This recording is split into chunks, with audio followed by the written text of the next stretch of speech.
taxpayer, returning nearly £1 billion to the public purse. But this has come at a substantial cost of nearly £200 million to Stagecoach. I have already informed the House that the franchise will in due course run out of money and will not last until 2020. But it has now been confirmed that the situation is much more urgent. It is now clear that this franchise will only be able to continue in its current form for a matter of a very small number of months and no more. Last week, following detailed analysis, my department issued the franchisee with notification that the franchise has breached a key financial covenant. This company cannot be allowed to continue to run this franchise and simply make a profit given what's happened. They got their sums wrong and they will pay the price for that, not the taxpayer.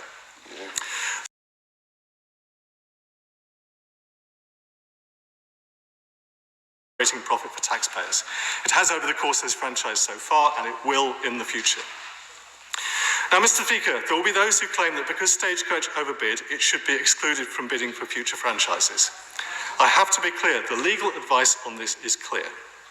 As the company is meeting its financial obligations to support the franchise, including with the full parent company support, and because it has operated the services on the East Coast successfully, the department has concluded that there are no adequate legal grounds to restrict it from bidding on current and future franchise competitions on this basis.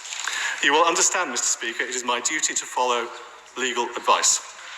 But let me be clear, we will keep its eligibility for current and future bids under close scrutiny and constant review. Now, Mr. Speaker, it is vital that we continue to focus our attention on delivering benefits for passengers across the network and to secure the genuine benefits of privatisation. So in addition to the transparent, rigorous process I have set out for the East Coast, I am also today making some additional franchising announcements that will deliver benefits to passengers on the West Coast and East Midlands routes. In December 2016, we set out our plans to award the West Coast Partnership, the franchise that will deliver the first passenger services on HS2. In that announcement, we made clear our intention to agree a short, direct award with the current incumbent to allow the time necessary to design the West Coast Partnership. These negotiations have been completed, and we have agreed a direct award with the existing operator, Virgintrains West Coast. Now, I want to be absolutely clear. The East Coast and West Coast franchises should not be confused.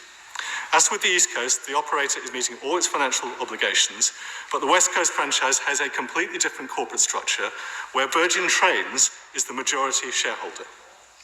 Now, as set out 14